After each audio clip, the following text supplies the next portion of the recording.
Warning, the Stone Age Gamer includes a lot of bad language. Cover your mother ears.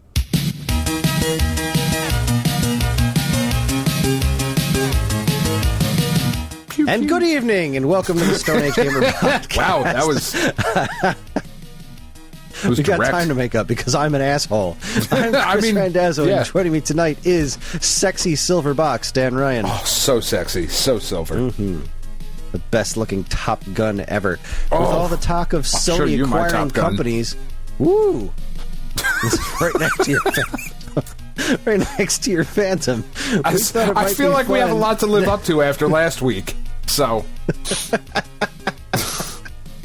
Oh boy! Every time I wonder why we don't have more listeners, I look back on the things. It's a fair point.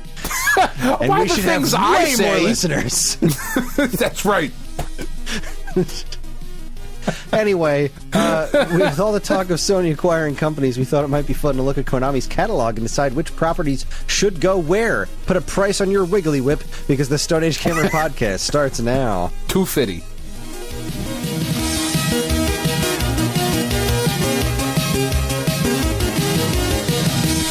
How about wiggly whip is 250.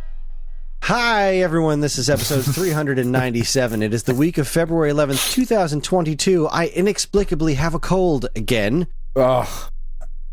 It's that Rona. It's low-level Rona, though. It's like a daytime vampire. Rona. It's just Ro. It's just Ro. Got that nah. It's casual. Floated in wearing a pair of fucking jeans. Casual nah. Oh, for yeah, fuck's man. sake. No, dude, it's the fucking Dan? weather, dude. Yeah, it is. There's no Last week it snowed. The rest of this week it's going to be 50 until Sunday when it goes back down to 30. I'm like, come on, man. Like, last night I was fine. Yesterday I woke up feeling like, all right, shit's normal.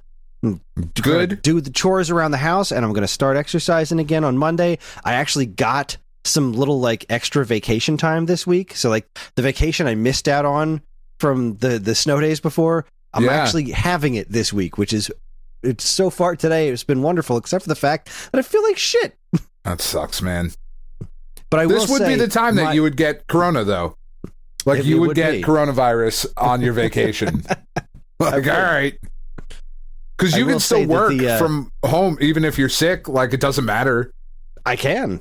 Yeah, and I could have today, but I didn't. I sat on my ass and played a video game all day long, which we'll talk about in a bit. But I will admit to some of the heated Boba Fett discussion before the show was it was to get the adrenaline pumping, so I didn't feel so much like crap, so I'd have some energy to do the show. Oh, that's fair. That's fair. Well, I'm sorry I cut it off then.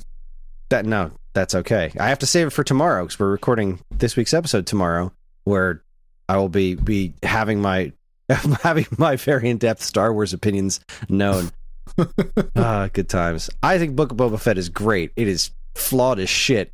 It is a mess of a show, but I think it is so much fun to watch. I am very, very much enjoying it. I love Star Wars. I am really excited to watch it once it is all out.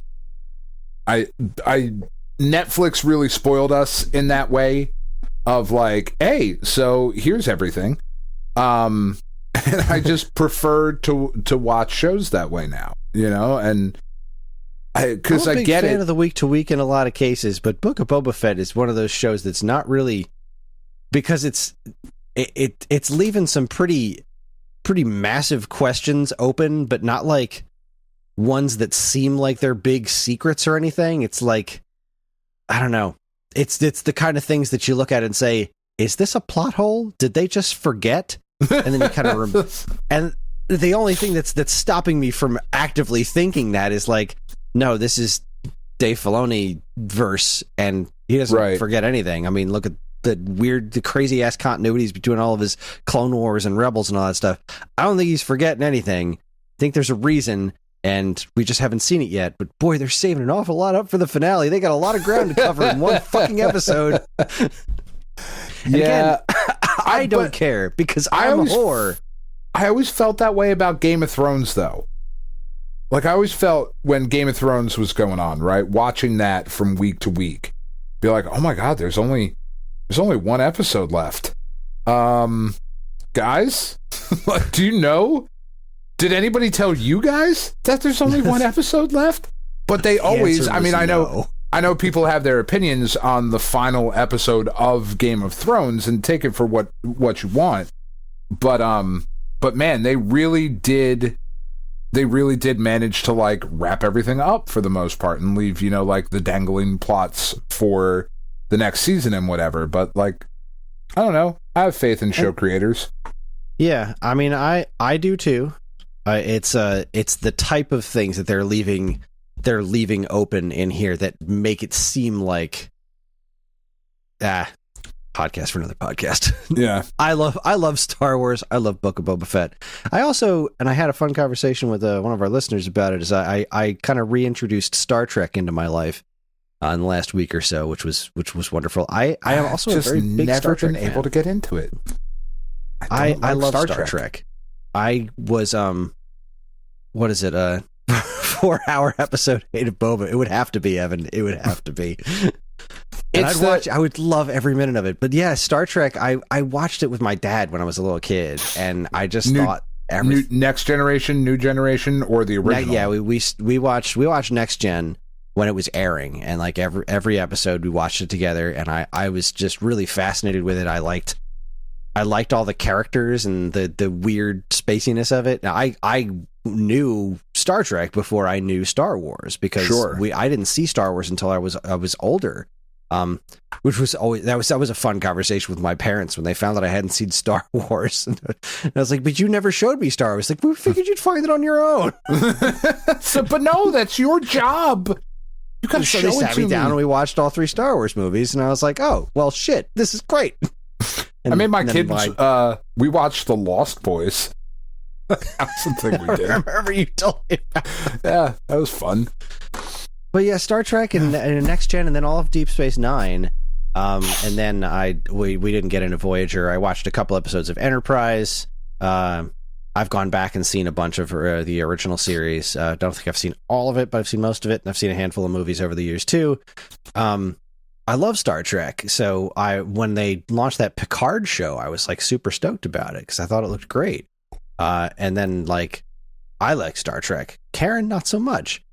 But then we were finishing up something, and I was like, I really want to watch this Picard show, and I'm just not having the time to watch it on my own. Would you be okay watching it with me? And she said sure, and then by the end of it, she was into it. Not like, oh my god, this is the best thing ever, but she was like, right. All right, show me the trailer for season 2. I want to see where this is going. So, yay! Well, that's something. She's in. Yeah, that show's great. I have never been able to get into it. The costumes are lame. It's really been my biggest thing. Like, wait a second, you like Doctor Who? No, I know. No, not the monsters. The monsters are just fine. I like all of that weird shit. For me, I have just never been able to buy badass, like awesome, fun space action in like a polyester pantsuit. It just doesn't work for me. Wait a sec. When was Star Trek badass fun? That's also, I suppose, part of it. Because like Star Trek was always more interesting than like going out and there's no freaking lightsabers in there. The closest you get to that is like Borg battles and whatnot. Or no, sure, but like fighting against Klingons. But that Captain show was always Kirk about was swashbuckling. He was a fucking... Oh, you're talking original series. Well, I mean, right, but like damn show's a fever dream. Well, sure, but then like Next Generation came on, and it was like, it's like watching my dad do his taxes. Like, I was just fucking bored, man. I don't know. It's just not my thing. I loved, honestly, those friggin' uniforms in Next Generation were one of the things I loved most about it. Because, like, oh god, I love things that are color coded. I love things that are color coded. It was so great. It's like, oh, I know where these guys work because of the color of their uniform, and they all match. Sure. It was like when you played the Ninja Turtles arcade game, and like, oh, these guys have the boomerangs because they're yellow. Oh, and these guys have the hammers because they're blue. Like, I loved the color coded foot soldiers. I eat that shit up. If it had been cooler, I'd have been into it. So and I don't even know the J.J. Abrams movies at all. I liked both of those, or the 2 that I saw. I didn't see all 3. And see the last one. I thought those were a lot of fun too. They They were far more. They were far more Star Wars than any previous Star Treks, but they're still Yeah, good. I thought Cumberbatch was great. Oh yeah, I loved the casting in those movies. They were wonderful. I don't know. I don't know. It's okay. It's not my thing. Have to we do. Not my thing. Baseball's not my thing. These things happen. I know. It should be, though. I feel like my article, I don't know if it's going to convince you or not. I still have to finish editing. I still have to write one. I have a word limit this week. I have a word limit of 515 words. And Isn't that fun? Oh my God, no.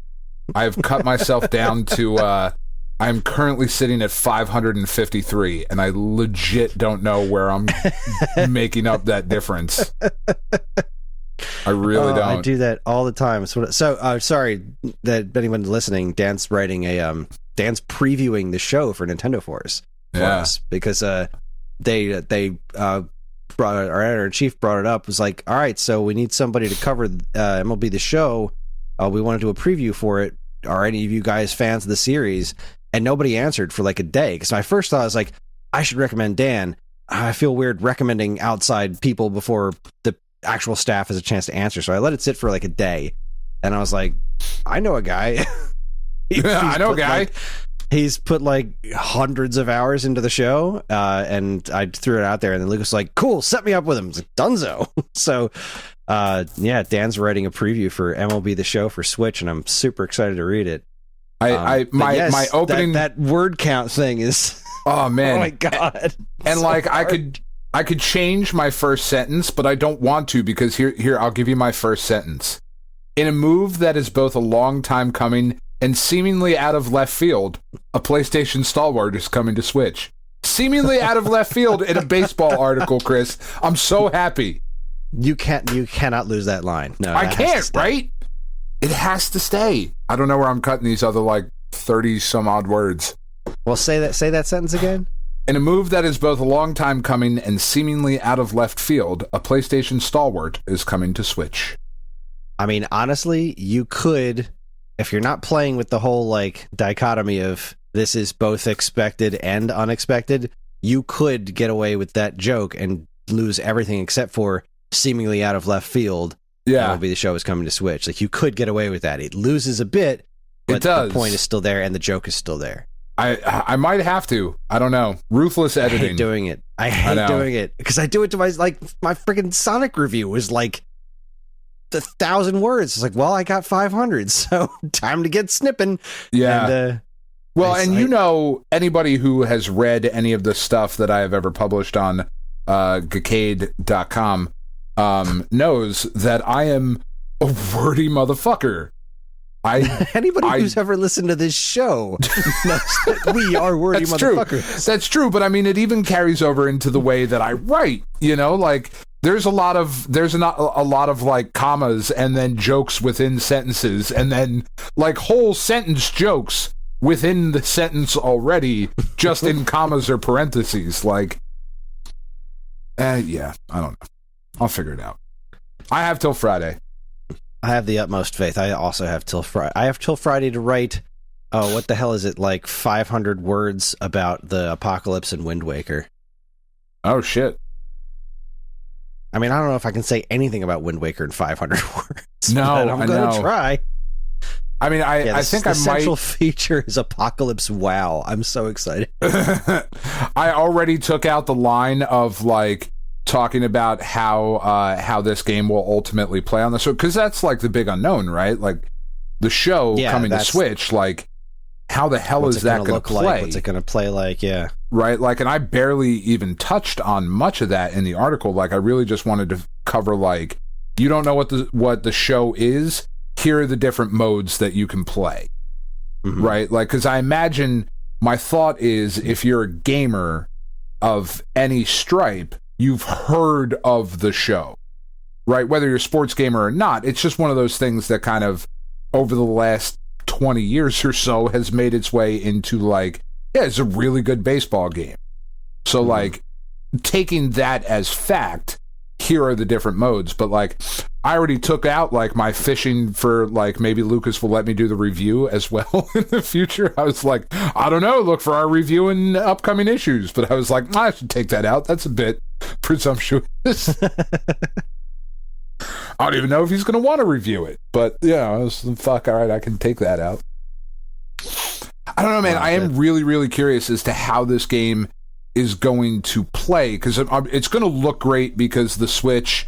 I mean, there's all that stuff going on with like Pokemon Arceus, and like the graphics are shit and whatever. And yeah, like, but that's I mean, compared to a 4K, Ghost of Tsushima upscale, or fucking the Horizon Forbidden West that's coming out and all of that stuff. Even but that's not what they're going for. Yeah, even compared to Breath of the Wild, that's Game Freak. They don't make great looking games, and that's fine. But it's stylized in a particular way. You know what I mean? Like it looks the way they want it to look. It's intentional. You know. So like that being said, I'm sure the show is going to look great. I'm sure it's going to control well because the show looked great and played great on PS3, right? Yeah. It did. I mean, that's kind of the analog that we're going for here with this. The Switch is like PS3-ish comparable. So, and like it's definitely the less feature-packed version of the game. Like it doesn't have the Creative Stadium, because it just doesn't. But neither does the PS4 or Xbox One version either. Like that is current gen exclusive. I don't know. Has the that reasoning been confirmed in the Switch version? What's the Switch that? Version is not going to have? Has that been confirmed? The Switch version isn't going to have that? Yes. The Switch version is the standard version. That will be the same. It will have everything that the PS4 and the Xbox One versions will have. Gotcha. Like that's all the same. And then the Xbox Series version and the PlayStation 5 version, parity with the PS5 version. Okay, we'll have all the other stuff, but this has got to be, like you had said before. You had read that this was like they were making. This is kind of its own thing, right? This isn't like some weird downport. They had to build this game for Switch, which is why it didn't come out last year, right? Right. That was some of the stories that I read last year. Was that they wanted to get it to Switch, but they were working on it. Like it was easier to go from PlayStation to Xbox than it was to do PlayStation, Xbox, and Switch all in 1 year. Keep it up with the crazy release schedule of content that they have for all the different platforms. Like, because the show has still had bugs. Like I was playing it over the weekend because I'm a psychopath that way, and there were still some like. The servers just shit out for a little bit. And it's like, oh my God, guys, like, how are you still having issues with this? So, and now they're adding a whole new platform and whatever with crossplay and cross-save and all of that stuff. Like, which is not stuff that I felt I needed to cover in an article or anything, because you don't care about that. You care about the Switch version. So here's what you get, Doesn't matter that the PlayStation version has Creative Stadium, because you're not playing it on the PlayStation. That is true. So that kind of stuff makes sense in a review, because a review is informed buying decision. Like, well, if you have the option to get this elsewhere, here is why playing it on your PS5 would be better than playing it on a Switch, even though you can play the Switch one on the toilet, et cetera, et cetera. So, man, I don't know that I need that in my life. I mean, I definitely need that in my life. But like, and it's definitely like, it's obviously, I think, a game that would be better controlled with a Pro controller, right? Because the analog sticks are a little bit better, and if you're going to use a pinpoint pitching thing, which has the fucking fighting game motions to throw pitches, like I feel like that would be better on a Pro controller. But again, that's all stuff for a review, and we won't know until the game actually comes out. But I hope that it is awesome and that people buy it and love it, because they really do. Like the last free update that they just gave, they just put a Shohei Ohtani card in the game last week when they announced that he was going to be on the cover of the new one. They were like, here's another 99 Shohei. Like, just go have it in the shop. I was like, Jesus, you guys are still updating shit in this game. It's crazy. It's fucking February. What are you doing? Game comes out in April. Like, you don't get that kind of shit. Like, I know I don't play Madden. I don't play the Ultimate Team mode in FIFA or NHL or 2K or whatever, but I know it's not like that. You know? Anyway. It was the whole thing. It was a whole thing. It's a whole ass show. So besides the show, what have you been up to? What else? Man, we've been making our way through Uncharted 4, which is just such a great fucking game. And it was already a great game, and playing through it in 4K, it's... I know I talked about it last week, but it's simply stunning. The lighting, it might have the best lighting effects that I've ever seen in a video game. To the point where, like, as we're playing through it, Tiff and I are just sitting there going, oh my God, look at the fucking shadows. Look at the lighting. This is crazy. And, like, I can't wait to get to the end of this particular Uncharted, because the spoilers for a game that's been out for a very long time that you all should have played. The end of Uncharted 4 takes place in the fabled pirate paradise that Henry Avery and a bunch of other pirates like got together, and this is where they were gonna live and hide out and live as kings, right? And there's these gorgeous mansions and scenery and stuff that's in that, and I cannot wait to get to see what that looks like. And then I get to jump into The Lost Legacy, which stars Nadine and Chloe, and is maybe the best Uncharted game. I'm excited to go through and play it again. But man, this $10 upgrade, Jesus, so worth it. So worth it. If you have a PS5 and you have any of the Uncharted games and you can get this for 10, even if you have to pay full price for this, man, it just please play through these games. They're so good. Just stupid how good these are. You got to get to it, Kris. You have to get to it. They're so good. Well, I'd like to. I'm working on things. I have stuff cooking right now. Anything else? Let's see what else. Played some more Returnal. Made some more progress in that. I haven't made it through the second biome yet.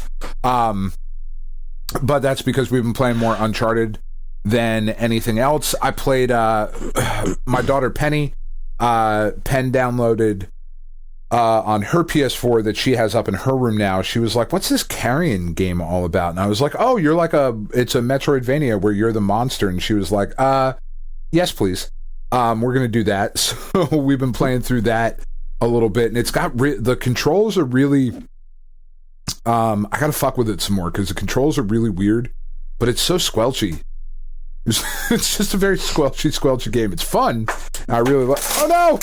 Oh my God! So many things just fell in my office. He-Man just took a dive, or Skeletor. I'm not sure. Took out little He-Mans and cards. Oh my God! He-Men are fucking everywhere. Sorry. It's very dramatic what just happened. Oh, little Lego He-Man fucking lost his sword and his shield. It's a cool game though. Like, I really like it. I just have to spend some more time with it and like start my own playthrough of it, because I'm going up there and watching her play, or like trying to help her as she plays through it, and she's like, all right, this part's really hard, so you come do this part and then give me the controller right back. All right, you dick. That's fine. And then what else? I think that's it. I mean, Puzzle and Dragons, obviously, but yeah, I think that's it. All right, next. All right. You're up. All right, next. I'm up. Let's see. John and I... Next? Did we start... Next. Then. Did we start Wind Waker last week? Did I talk about that? I believe so, yes. Okay, well, we're still playing Wind Waker, like, every day, and it's fucking magical. Yeah, because we talked about how weird it was that it had been 8 years since you've played it. Yeah, right. And how much more I like it than Skyward Sword. And I like Skyward Sword, but holy shit. But not Wind Waker. it plays and looks so much better.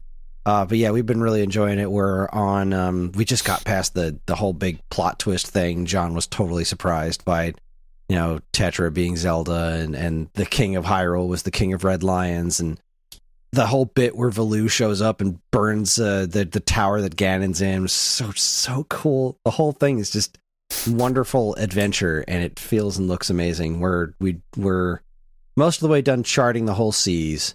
We have the last 2 proper dungeons before we get to the very end of the game, the last Ganon's Tower.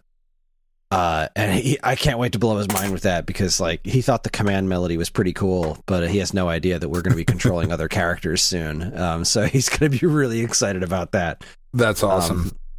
And do you think there's a reason, I mean, other than money, right? Because obviously money is the ultimate reason. We live in a capitalist society and all that.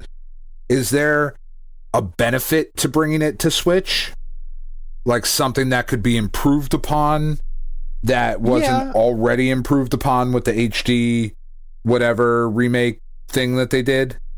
Yeah, for sure. I mean, just the fact that the Pro Controller on Switch has gyro built in, that would be great to just incorporate that little bit of extra gyro control like they did with for the aiming and Breath of the Wild and stuff like that. The HD one doesn't run in a solid 60 frames per second all the time. There are some pretty decent frame drops, like some chunk where big stuff's happening and it chugs a little smoother, bit.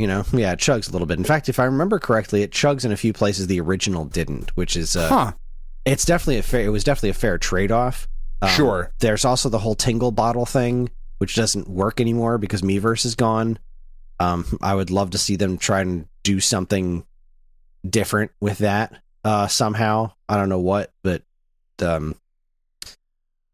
yeah, there's those kinds of things. I would definitely see improvements would be necessary, and not even necessary. Like, the game's not broken by any stretch of the imagination. It it is gorgeous and wonderful on Wii U. It could be polished up a little bit better, That's about it, though. Not much, just a couple of tweaks. I wouldn't say this is the kind of thing that needs any sort of full-on remake. It's going to look exactly as good as it did on GameCube forever, because this is the kind of visuals that don't really age, and especially because they were done so well. Like, it was really weird. All right, so I mentioned before that I actually have this sort of vacation. So I dedicated today to Jedi Fallen Order. I played like 5 hours of it or something. Wow. Today. Dropped the kids off at school. I came downstairs. I did a few things on the computer, and then I just played Fallen Order for, let's see, I must have started around like 9. That was like 4 hours. So you're definitely farther in that game than I ever made it. I just climbed a big ass tree on Kashyyyk, and it was cool. Oh shit! No, I have done that. All right, man, it's taken you a while. Yeah, I think you're. I think you may have thought I had put more time into it before today. I think that's the last thing I did, though. Was the big ass tree on Kashyyyk, which was cool. Yeah, I liked that. It was cool. Yeah, that was a lot of fun. Had fun. And then I beat that weird looking Inquisitor lady. Yeah, I was like, okay, well, bye, deuces. She was so mean, and I was like, fuck off. There's no gravity to this fight. You're just an asshole, so I'm gonna kill you. Bye. But I am enjoying the game. It is neat.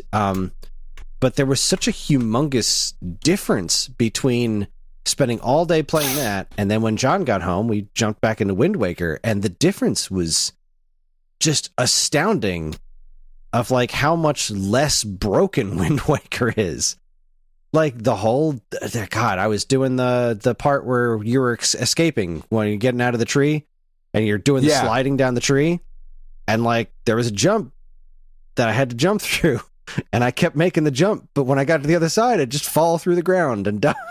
Yeah. It happened like 4 times. Yeah. I got to a part where a monster just trapped me in the wall. Like, the monster just kept walking towards me, and then I was in the wall. So I had to, like, reload an old save point, because I was just fucking stuck in a wall. Like, there's so much of this game that is like, if you were standing perfectly still, this thing is gorgeous, but as soon as you start moving and interacting with the world, all of its geometry. Like, I can just see all the seams everywhere and feel all the seams everywhere. There's like, I see that this is very much a video game. I'm seeing all sorts of textures loading all over the place, and I know some of that's because I'm playing it on an older Xbox One, but still, just everything about it is very... It seems like it's just barely holding together a lot of times, and there's all this weird stuff, like falling through floors and falling through walls. I was fighting these two bounty hunter dudes or whatever came up and fought me, and one of them just kept walking off the floor, like where there was no ground. He's standing over there. If I go over there, I'm going to fall down, but he's standing, walking back and forth where there's no ground. And this game is just full of that stuff. Like, these are just a couple of examples. It's everywhere. And then I picked up Wind Waker, and the graphics are so much simpler, but they're so much more effective because everything is solid. Everything that needs to be solid is solid.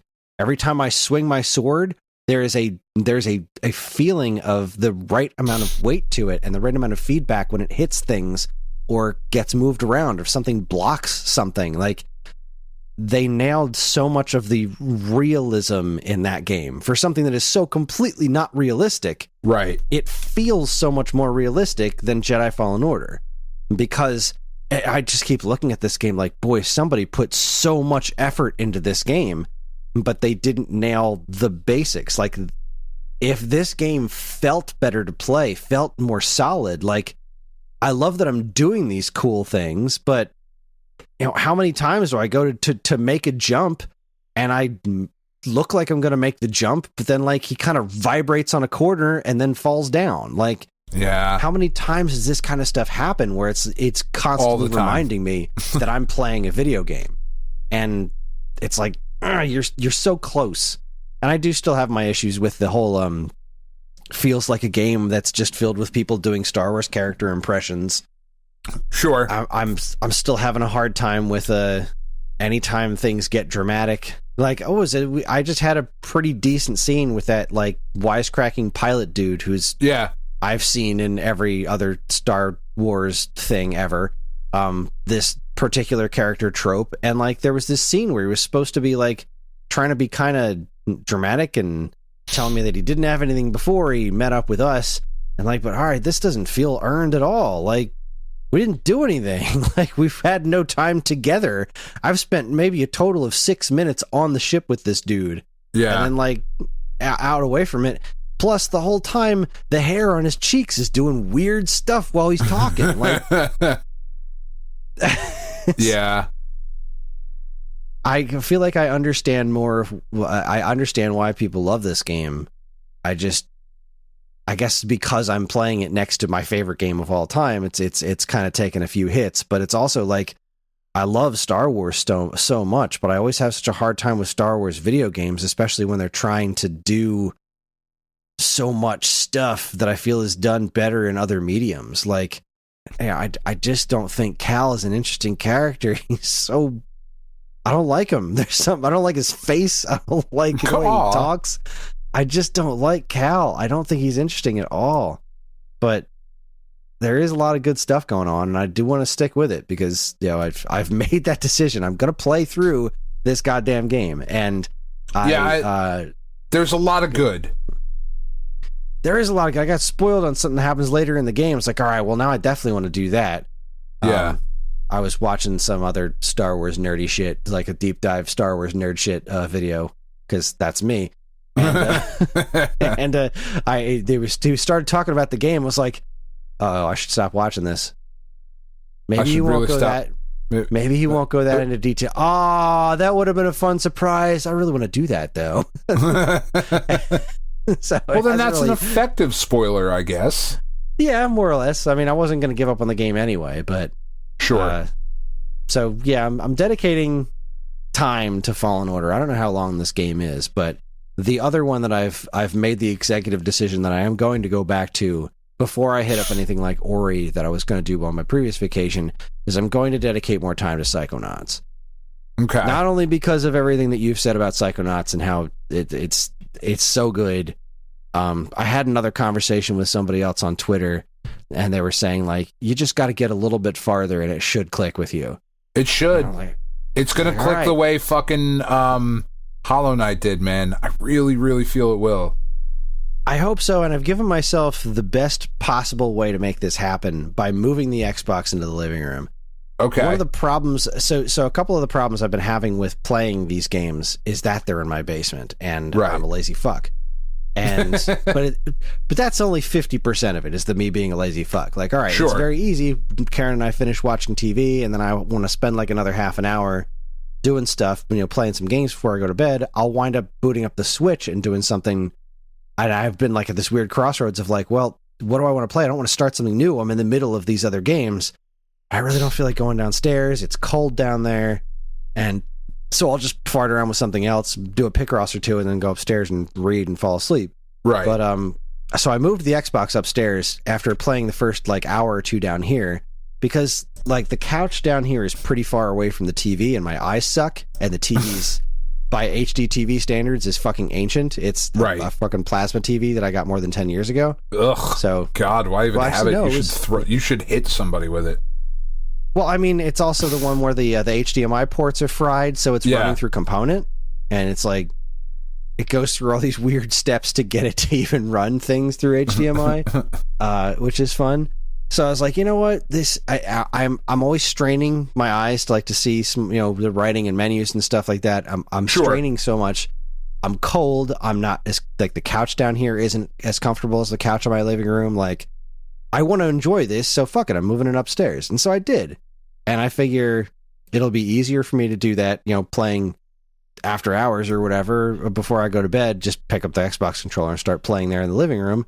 And also in comfort, and also to be playing, not freezing far away from my TV. And it's a much better game playing situation up there. So I'm going to try and I think I might do more Jedi Fallen Order tomorrow, and then maybe Wednesday do Psychonauts. Actually, no, that's crazy, because Wednesday is going to be the Book of Boba Fett finale, and I'm going to want to do more Star Wars stuff. So maybe I'll play Psychonauts tomorrow instead of Jedi Fallen Order. I don't know, but those are the two things that have got my attention right now. I want to finish Psychonauts and Jedi Fallen Order. I want those things crossed off my list before the end of this year. I want it to click with you. I really do. I think it's gonna get there, and you're just gonna love it.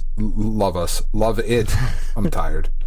The thing that I feel like I'm running into with Jedi and with Psychonauts and with a lot of other games that are very popular is that they're not Wind Waker. No, it's not.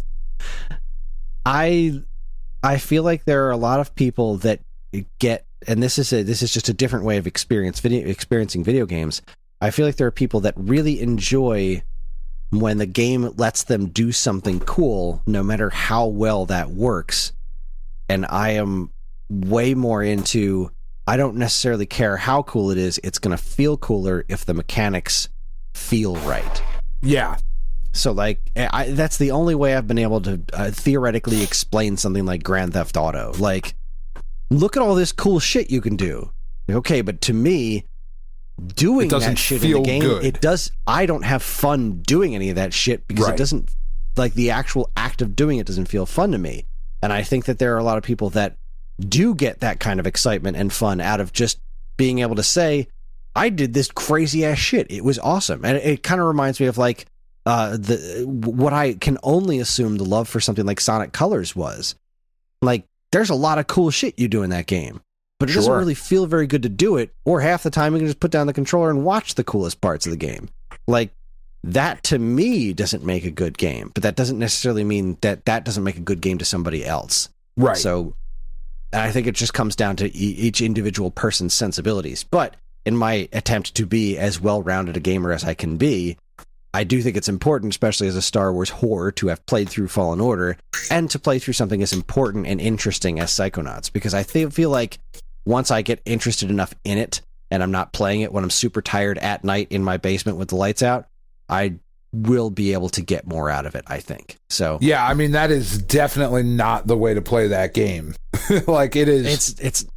It's not a very Video games, by their very nature, are not passive experiences. However, there are some that are much more passive than others.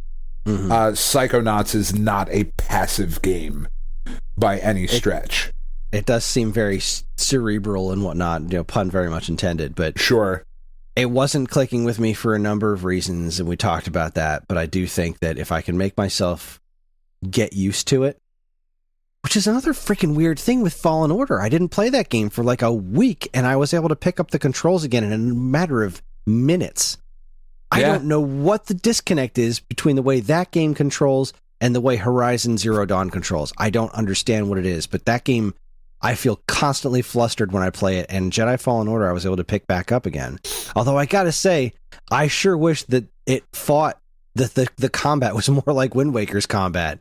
Yeah. Because, like, that may not have a whole ton of different moves, but it feels damn good, and I can lock on. You hold this trigger, and you've locked onto this. You let go, you'll lock, and press it again, you're going to lock onto the other thing. I'll get into fights in Fallen Order and be, like, flailing around like a jackass. Granted, some of it has a lot to do with the fact that I put it on super easy baby mode because, like, I just want to experience this game. I don't have time to really hone my skills, but, like, man, I'm getting my ass kicked by a fucking slug on Kashyyyk, and I'm like, this isn't okay. What's your lightsaber configuration at the Mo? Oh, I just got the double-bladed lightsaber. That's so cool. Yeah, that was neat. I love it. I played around with it during that fight with the big beefy Inquisitor lady. Yeah. And then after I got kicked around for a while, I was like, well, I'm going back to the single. I like that you can switch neat, but, in the middle of combat. That's really cool. It just seemed like it came out of nowhere, too. It was like, hey, I found a table. I guess I'll go press the button and see what I can... Where did he get the other... I have no idea what... I blinked and I missed it. I have no idea what happened. Where did he get the rest of the lightsaber from? Whatever. But it's like, hey, you got a double-bladed lightsaber now. I was like, I feel like this should be a bigger deal. But, okay. I mean, it's not as cool as Rey's double-bladed lightsaber and, like, the foldy one that she has and, like, that weird sequence. That one's so fucking cool. But that was really cool design. But it's still pretty rad. And then the Inquisitors have their fun little helicopter blade ones. Those are neat. I like the Inquisitors. I'm glad to see them in this art style is pretty wild, but, good times. I think that's pretty much it. I think that's just about all that I've been playing. I can't think of anything else besides, like, the regular, Big Brain Academy, Mario Party, etc. with the family at night, but that's pretty much it. All right, well, let's hit some commercials and get into... I'm curious to see where this feature topic goes. Yeah, me too. I did no preparation for it. I figured it'd be more fun that way. Yeah. Awesome. Well, you're listening to the Stone Age Gamer podcast from geekade.com. Stick around.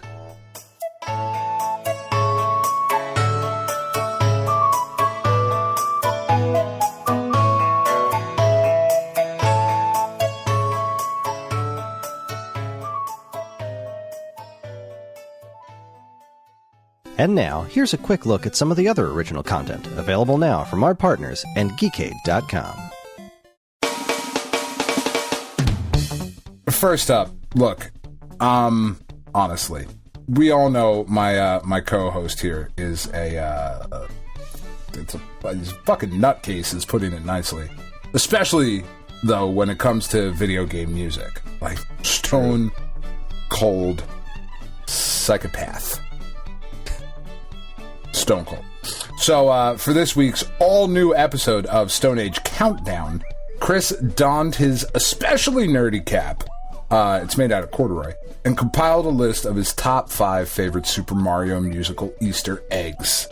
What secrets are these songs hiding? I mean, that is a fucking absurd topic. What secrets are these songs hiding? What references do these tunes possess, buried just underneath the surface? Find out in Stone Age Countdown Top 5 Mario Music Secrets, now available on the Stone Age Gamer YouTube channel. Seriously, I was so happy with this video when I was done with it. I mean, it's so happy with it. It's the ramblings of a lunatic. This is like this weird shit has been sitting in my head for so long. I get it. A real outlet to get it out there. Like, I love these weird little references that I picked up on, and then making the video, I noticed that, like, I kept coming in and be like, was this intentional, or is this just really is this just me and a coincidence? Like, I don't know, but I feel like they're hidden Easter eggs, and I've never seen anyone talk about 4 of them. Like, 4 of them are ones that... You're Patton Oswalt in Parks and Rec when he's doing the Marvel Star Wars crossover. Like, that's who you are. That character was based on your life. I'm cool with it. Next, speaking of me and video game music, years ago when I started the Waveback podcast, I had no idea what I was doing. I limited the track lists way more than I should have, and for some reason I thought it was a good idea to stream the recordings live with the help of one DJ Vestlord. As a result, I've always regretted the way certain early episodes turned out, so this year I'm going to try and fix a few of them. Matt and I revisited the subject of the second Waveback episode ever, and gave Mega Man X for the Super NES a proper review. Don't miss Waveback episode 146, Mega Man X Revisited. And the shade. No, he doesn't even need an umbrella. It's so shady. Dean did. I'm throwing shade on me. Dean did a great job, and like I don't the system we had worked out was so ridiculous. I would like feed him the tracks live during the show for him to then play in the live stream. It was such a weird setup. I have no idea what it was, but Dean was great. I just don't think I should have been doing it. There was just a much better way to do this. Oh, man. Finally, Kris, you can never talk about acquisitions too much in the video game world. No one expects the Spanish acquisition. Right. No one expects. Sorry, I stepped all over it. That's fine. Evan, just edit my voice out right there. The acquisition, what a show. The acquisition, here we go. Hey, Takamata, what do you say? We're going to talk about them right after this commercial break, and if that isn't enough for you, the Weekend Rental crew recently weighed in with their thoughts on the Activision Microsoft stuff as well. But that's not all. They also discussed strategeries in the recently acquired Wordle and discussed their top 21 games of all time. Why 21? You think I'm gonna fucking give that shit away here? Find out in the Weekend Rental episode 118, The Gamers Report for Duty. For all this and more Duty. from us and our... For all this and more from us and our partners, be sure to keep your eyes on geekade.com.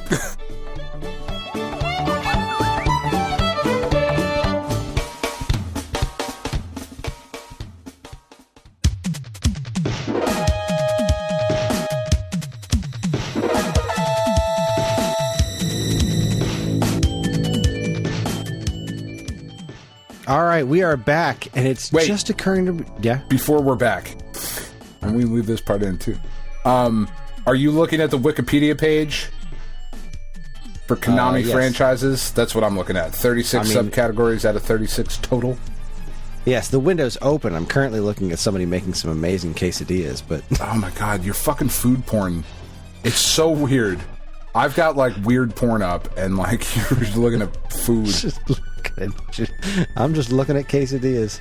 I mean... He's dipping the tortilla in sauce. That's what I gotta start doing. I hate to tell you what this guy's dipping into. My goodness.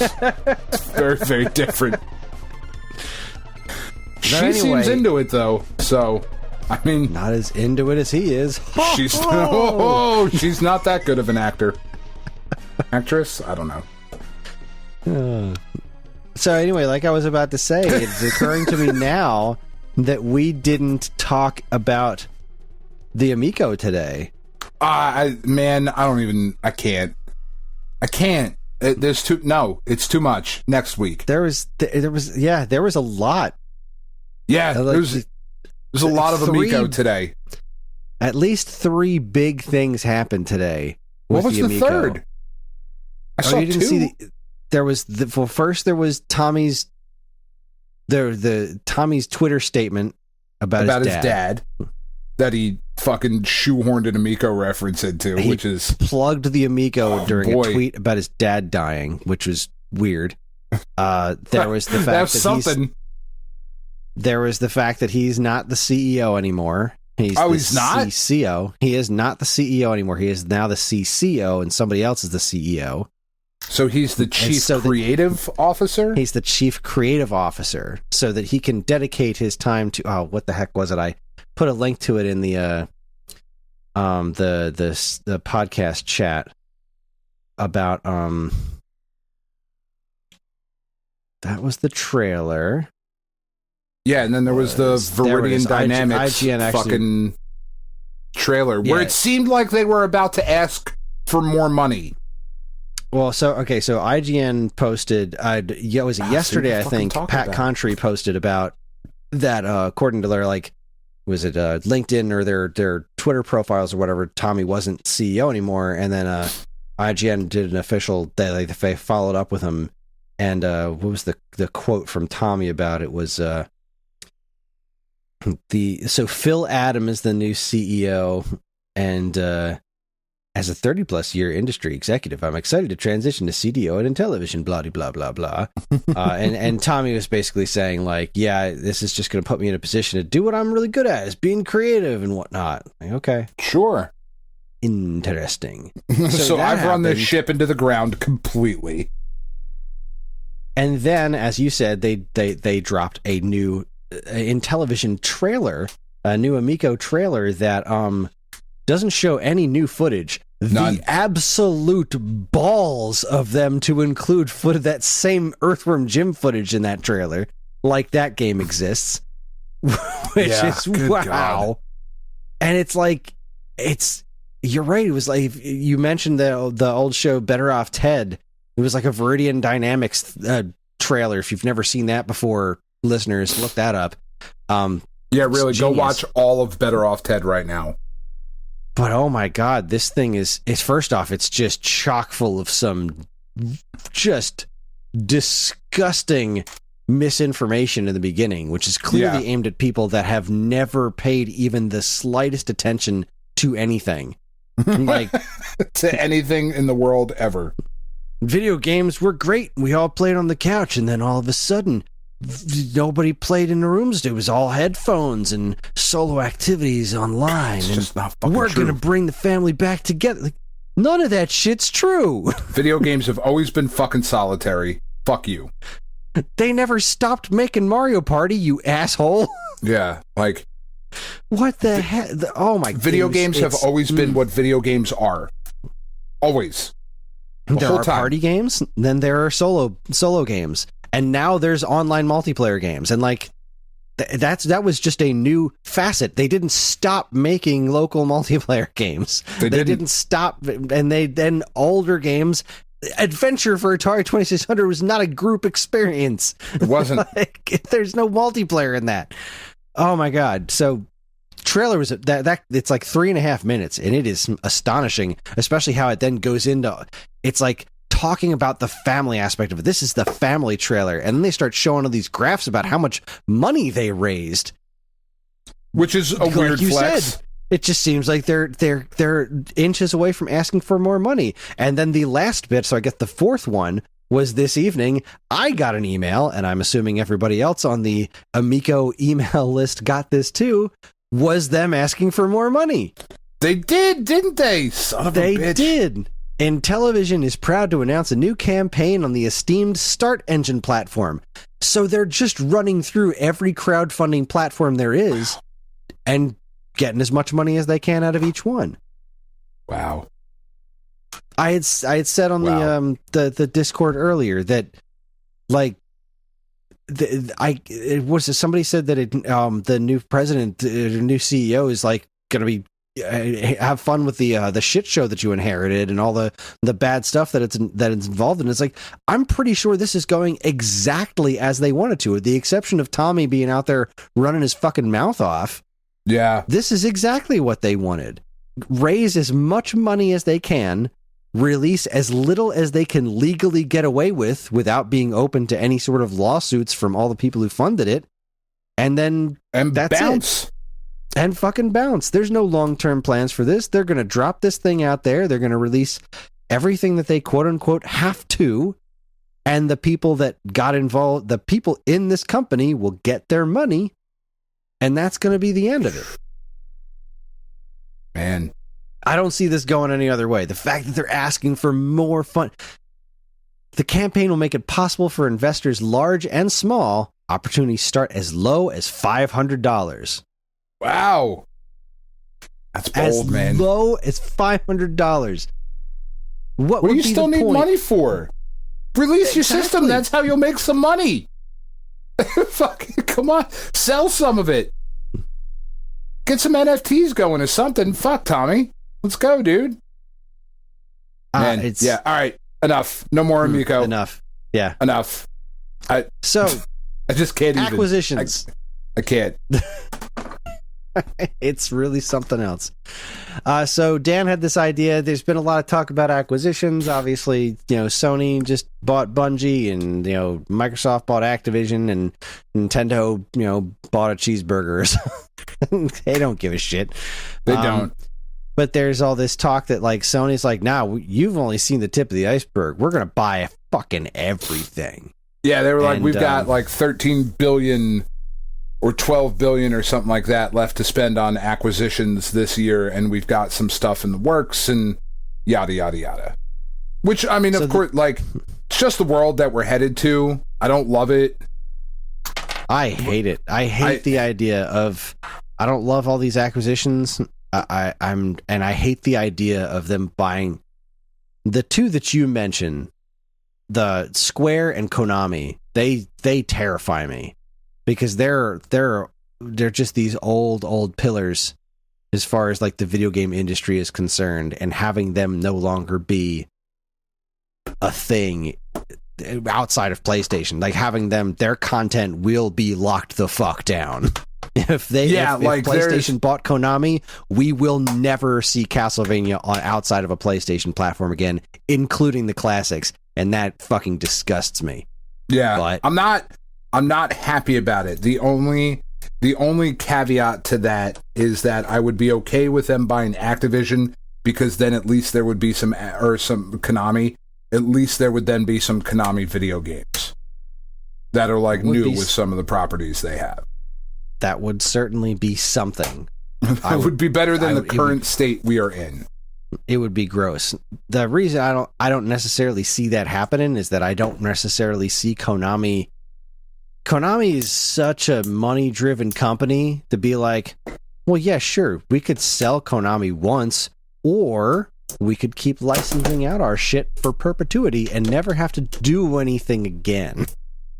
But what we're going to do is we're going to presuppose, we're going to imagine a world where Konami, imagine if you will, a world where Konami didn't sell Konami. They sold off all of their properties piecemeal, but only to the big three. We've got Nintendo, we've got Microsoft, we've got Sony. Those three companies are allowed to purchase these properties. Now, anybody else could develop them. They could work with any other partners. So sure, that's totally plausible. But as far as which companies we think would do the best with which properties, so we're going to take some guesses about where we think these properties should go. So, because the only caveat that I will put to that, because this is how much show prep we do, the only thing that I could see Konami doing is, because you're right, I don't know that Konami would be yeah, we're going to sell Konami, because they own and produce Yu-Gi-Oh! So if they sold everything else, I still think they keep Yu-Gi-Oh! You know what I mean? Yeah. They keep Yu-Gi-Oh! And it's not like all of their pachinko machines are based on their video game properties. Right. So they have business that keeps them running. I would say we take out those two things. Because I honestly, I couldn't see Yu-Gi-Oh! Going anywhere. Yeah, no, I can't imagine them giving that up. Right. So what would be the point? Right. All right. So we're looking at this Wikipedia page O Konami franchises, right? So let's just look for some of the. We're going to look for some of the big ones and the places that we think that they should land. Starting start alphabetically with now Konami owns what subsidiaries does Konami have? Hudson, for sure.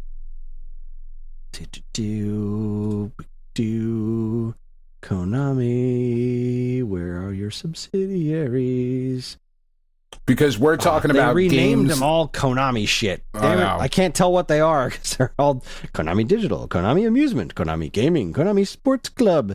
Yeah, so they definitely own the Hudson properties. I don't know what else they acquired over the years, but anyways, let's start at the top. Yeah. We'll start with Adventure Island, which is a Hudson property.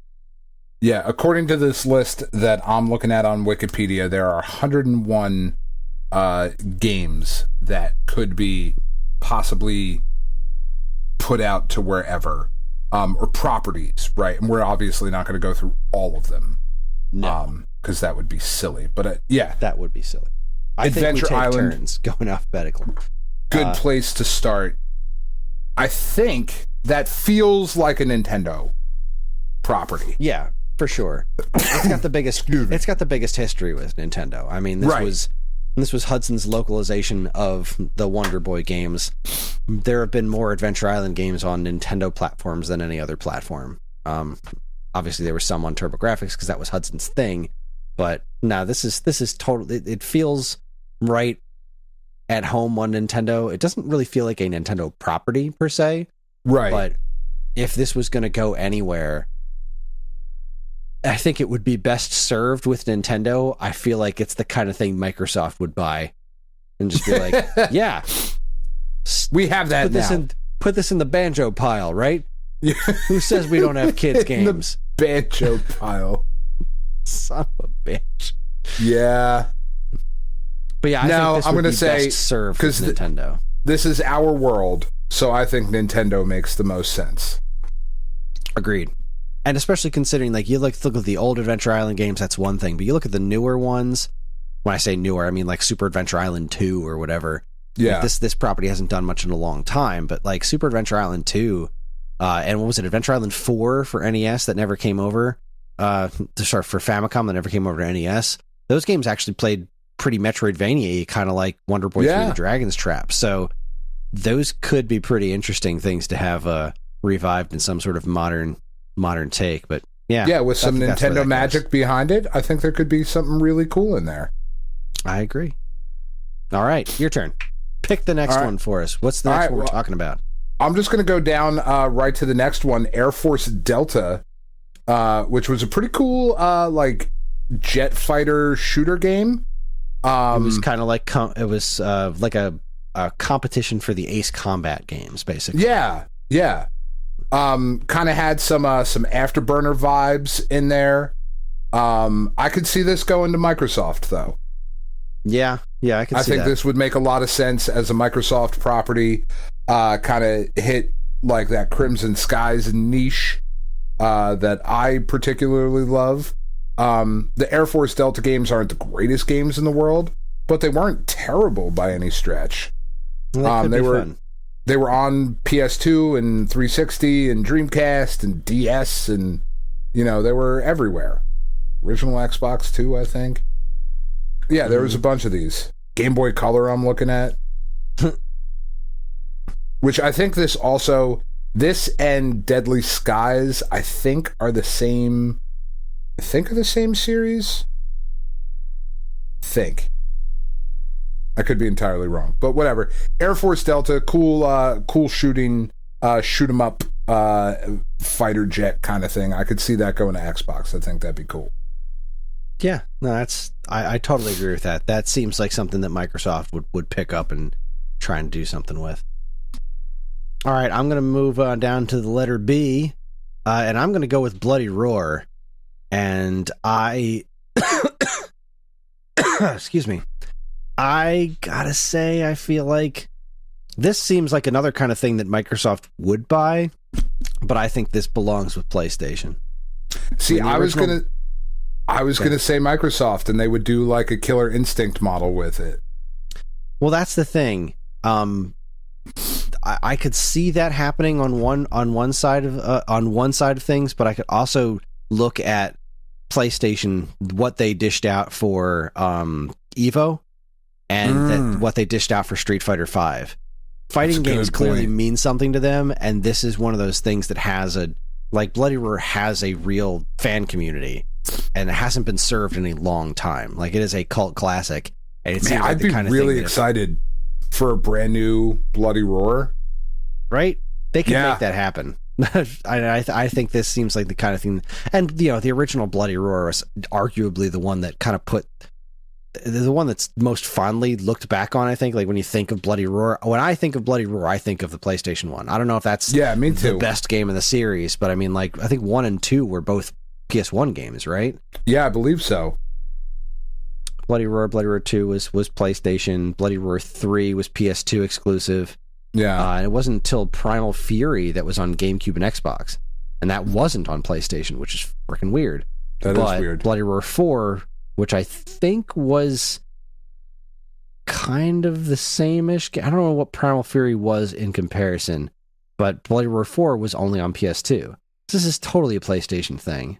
I think that's where that property belongs. Yeah, I like that. All right, I'm going to go right after that to Boktai. Oh, yeah. Boktai needs to be on the Nintendo Switch, but only so that Nintendo can also bundle in some weird-ass peripheral with it that you, like, somehow attach to your fucking Switch that makes you go outside.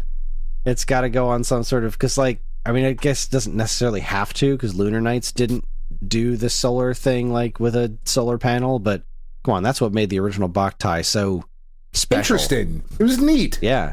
It was very neat. And if that's going anywhere, that's got to be a Nintendo thing. It kind of smells like a Nintendo thing too. Like, it's so weird. It smells like something that fucking Miyamoto came up with. But it's something that Kojima came up with. So like that's what almost makes me feel like this belongs on PlayStation, because Kojima and PlayStation go hand in hand, but Boktai was a Nintendo thing with Kojima. Yeah, did Game some Boy good stuff with Advance Nintendo.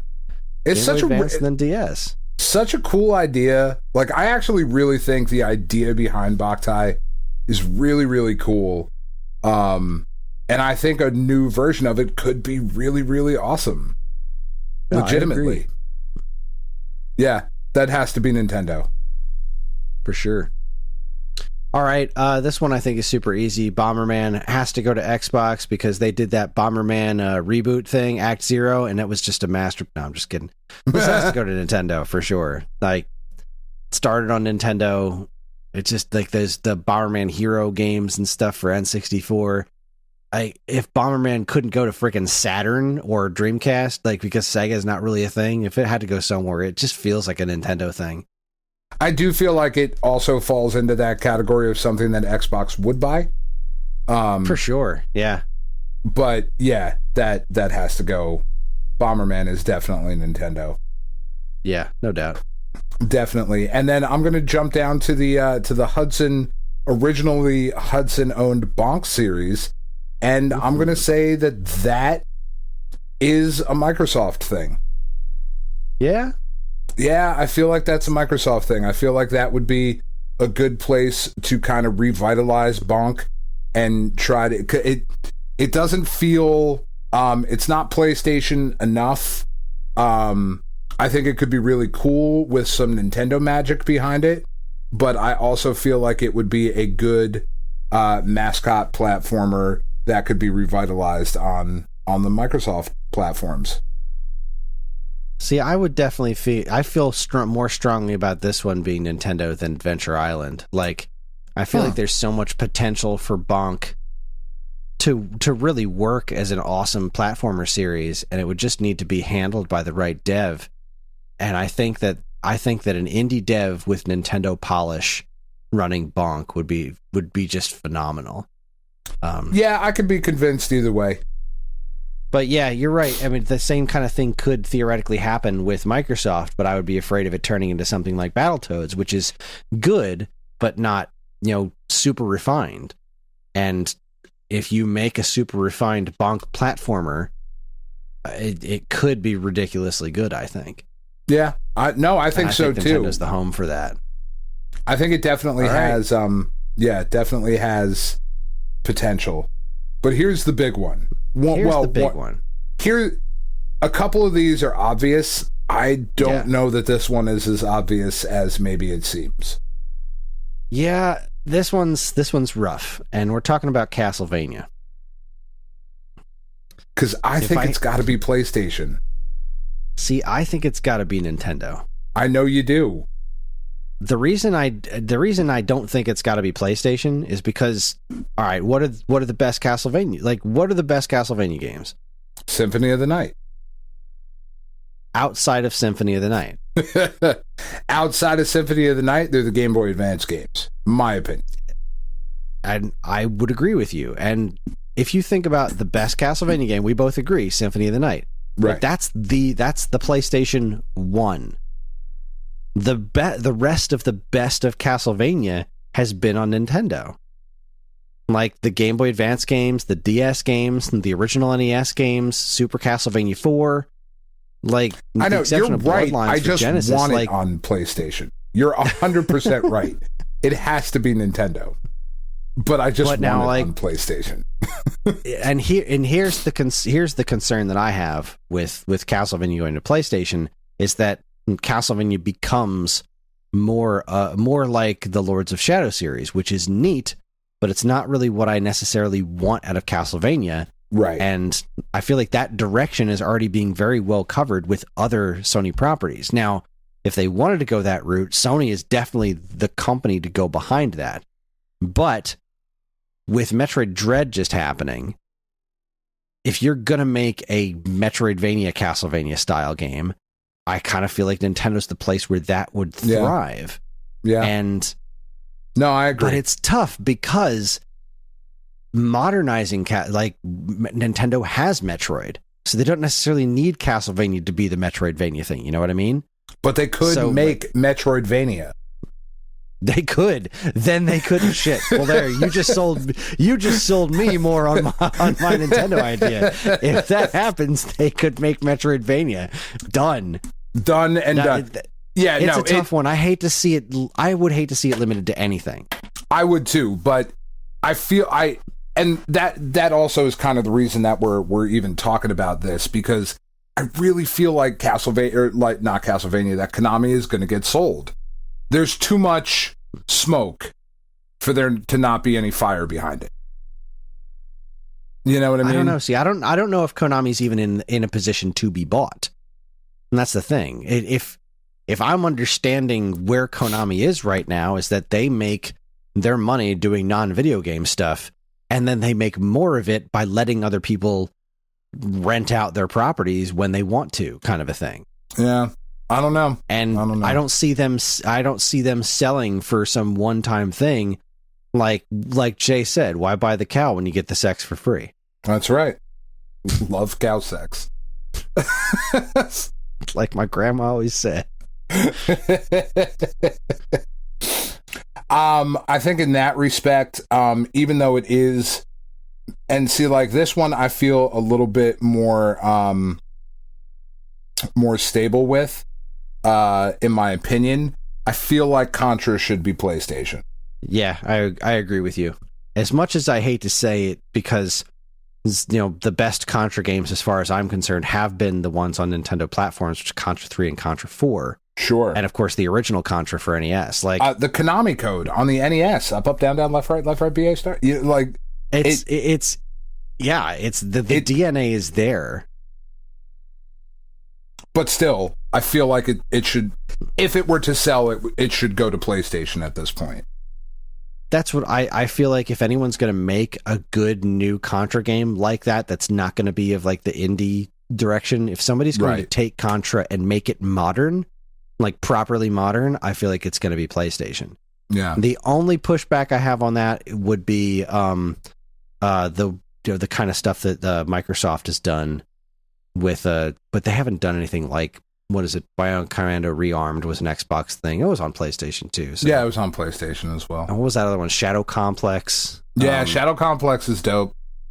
But I don't think that's really exclusive to Microsoft. I do think Contra feels like, they didn't nail it with the PS2 Contra games, but they came so much closer to nailing it than they did with the PS1 Saturn stuff. Yeah, So, for sure. Yeah. I do think Contra is if that's got to go somewhere, I would obviously want it to be Nintendo because of I want to play more Contra 3, Contra 4 style retro stuff. Right.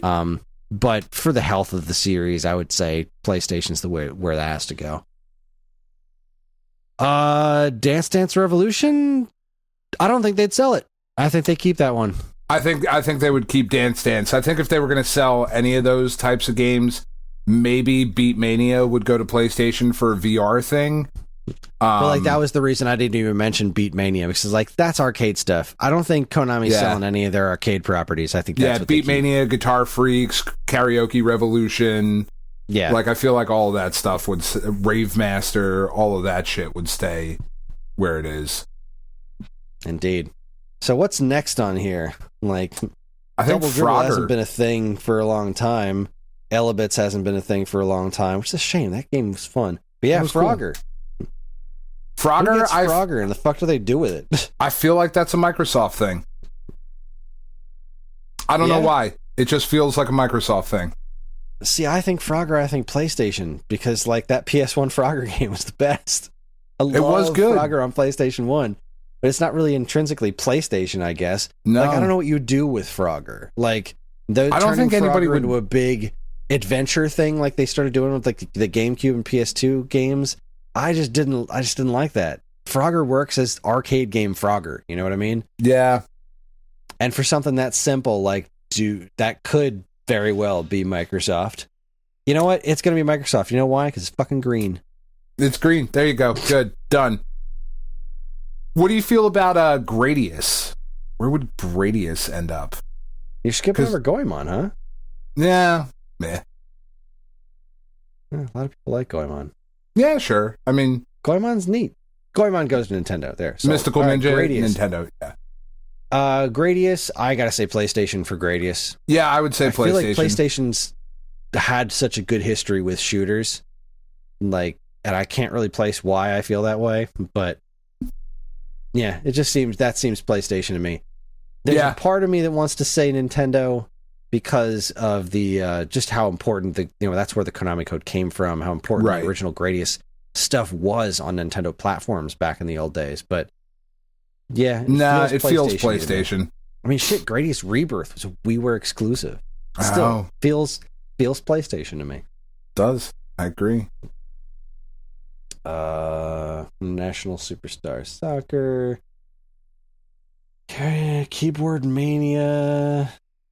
I think the next one is right there in the L's, Chris. Lethal Enforcers. That's right. That's PlayStation VR, man. Oh my god, it is. It's 100% a VR game. That's a PlayStation game for sure. Go ahead, have at it. It's 100% a VR game. This is another one that really, really breaks my heart to say. But I mean, Metal Gear would have to be PlayStation. 100%. There's no question, but it also just means that we would never see those NES Metal Gear games again. You know, the Game Boy Color game. I don't know. That's sure, true. they could probably like collect those things together, but here's the reason that we would never see them again. Because if PlayStation buys the Metal Gear brand, they're partnering with Kojima again. They're going to buy Kojima Productions as well. Yeah. That wouldn't surprise me in the least. But the thing is Kojima will never let those games out of his sight. No. Like, they're the Twin Snakes, Ghost Babel, Metal Gear, and Metal Gear 2 Snake's Revenge, or Metal Gear Snake's Revenge for NES. Those games aren't part of his canon. So they can fuck right off. Yeah. And that's a damn shame. And as far as I can tell, that's the reason those games have never been re-released anywhere at all, was because of Kojima in the first place. So if PlayStation buys that, which is clearly where that property belongs, 100%. Yeah. It just comes with that caveat of like, we'll probably never see those again. Yeah, no. Which is a bummer. Since Metal Gear Solid, even though the franchise has been ported to other things and has been available on other things, it is a first party. It feels like a first party Sony property. Yeah, ever since Metal Gear Solid. And I mean, granted, like, Twin Snakes was amazing, but it was such a weird experience of being like, all right, here's the first Metal Gear Solid. It's not even that old, but we've totally remade it exclusively for GameCube with Silicon Knights. Yeah. And you just look at that thing and think, why did this happen? I'm glad it did, but why did this happen? How did we get here? And like, Kojima clearly loves Nintendo, and he's friends with people like Sakurai and whatnot, for sure. That's why Snake was the first third-party character in Smash Brothers, which is another freaking weirdo, but yeah. But no, it's got to be PlayStation. That one's not even that's not even a question. Yeah, it definitely isn't. All right, I'm going to say the next one up would be Rocket Knight Adventures. Yeah, because we don't. I want it to be really Neutopia, care about Pro Evolution, but yeah, no. Oh shit, Neutopia. Yeah, no, fuck it. Let's talk Neutopia. Who gets Neutopia? Who's gonna revive Neutopia? Man, I want it to be PlayStation because I like that game, but I could see that doing really well for Microsoft. I was gonna say the same thing. That smells like a Microsoft or a Nintendo thing to me.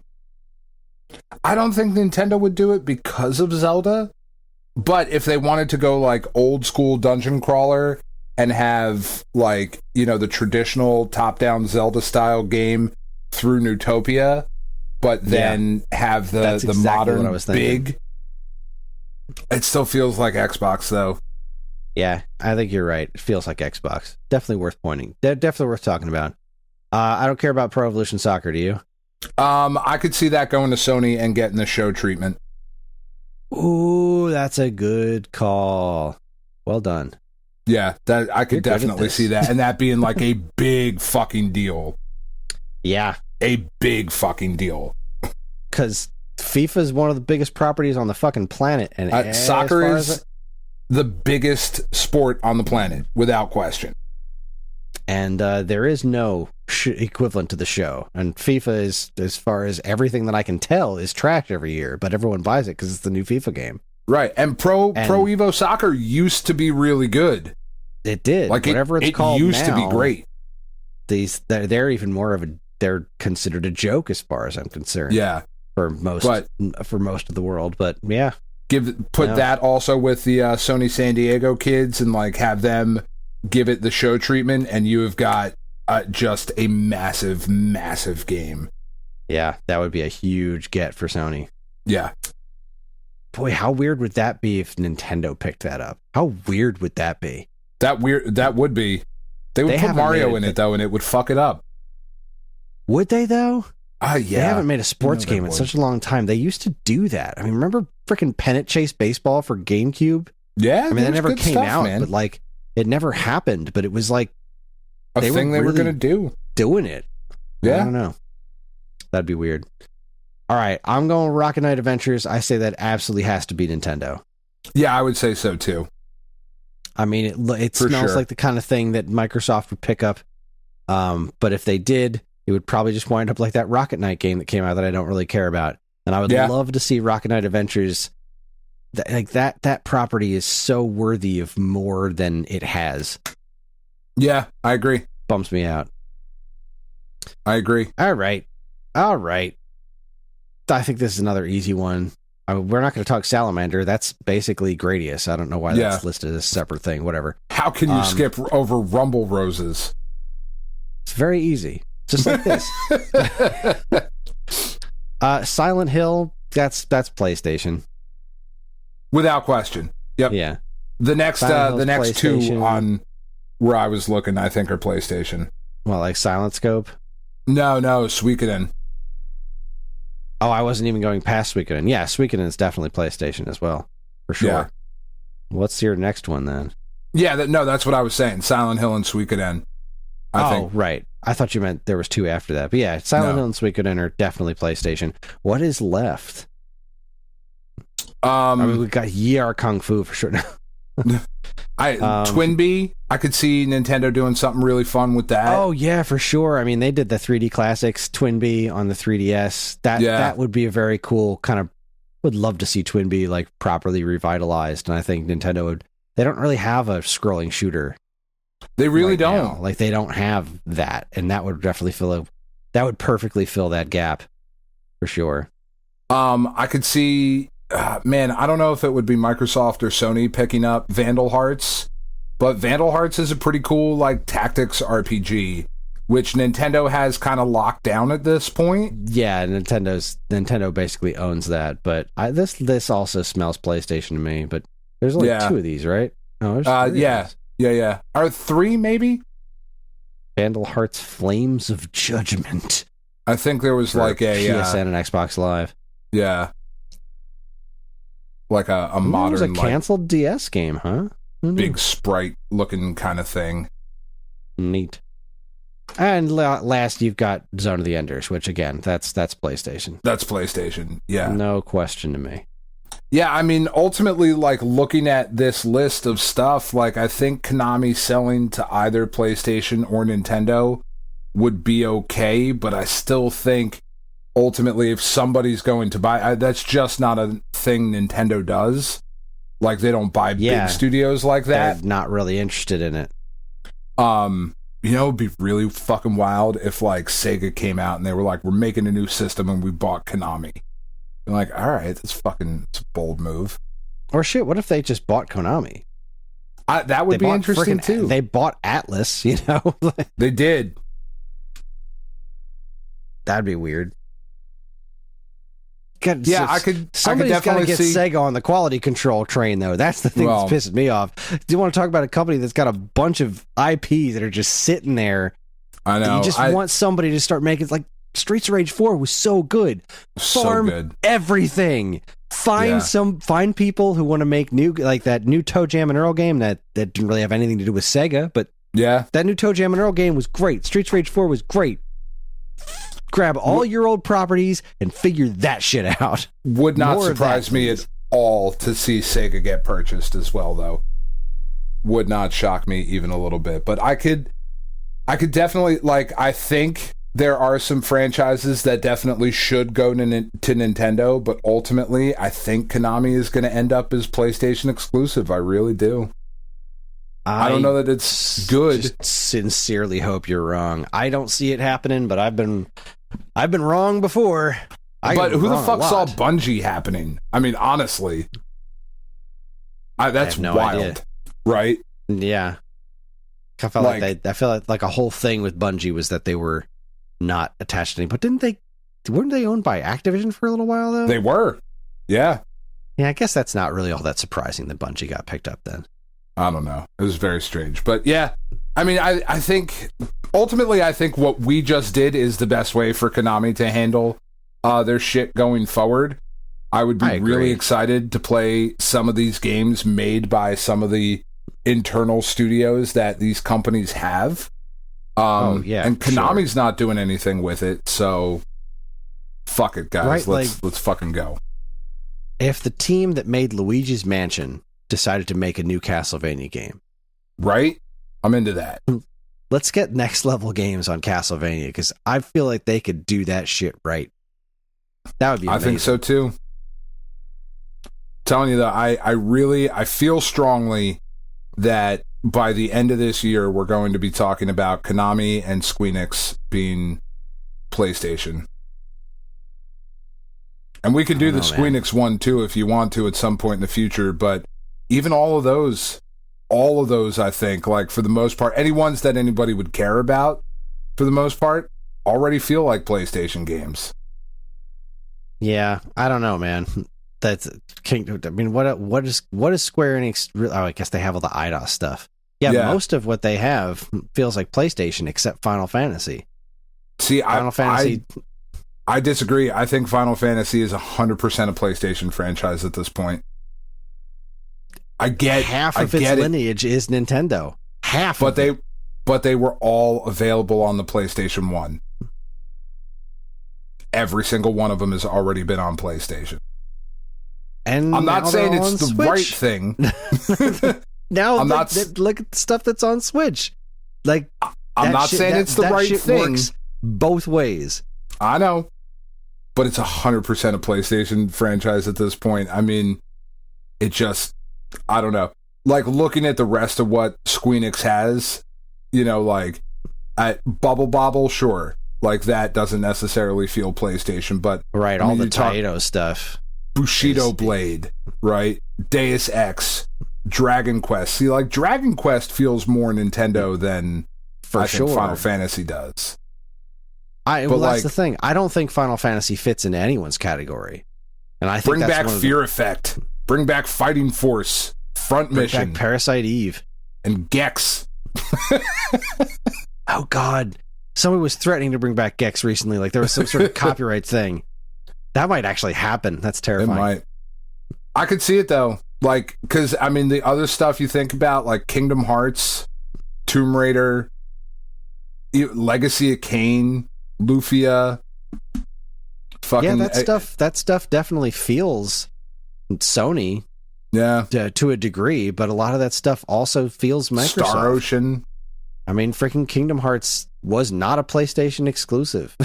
Yeah, no, I know, but is that not a PlayStation game? It definitely feels like a PlayStation game. But see, because eventually Disney's going to buy Sony, I think, at some point because they want Spider-Man. So, like, you just fucking put it all together. Oh, what a world we live in. I don't know, Chris. Yeah. This is fucking, yeah. It's a terrifying future, and I want no part of it. Yep. But you have no choice. Somebody's got to do... That's the thing. Square's still making games. Konami, somebody needs to do something. And I want it to be somebody that makes them do things like we were talking about. Because in certain... a catalog like this, and you look at what happened with Microsoft and Rare. And they bought Rare, and we're like, all right, this is gonna give us the stuff that we're missing. This is gonna round this shit out. Banjo is still a Nintendo thing. After all these years, it is still so closely associated with Nintendo. And it's been a long time. But that's just the way some of these things work. And for a lot of people, that's the way Final Fantasy is too. It's always going to be 1 through 6. Like that split happened at 7. From 7 on, those things feel like PlayStation games, even the ones that weren't. Well, not all of them. Like Final Fantasy 11 doesn't feel like PlayStation. That feels like a PC game. Yeah. Like Final Fantasy gets real muddy after that. Yeah. It was, but all that MMO kind of stuff doesn't necessarily feel like PlayStation game.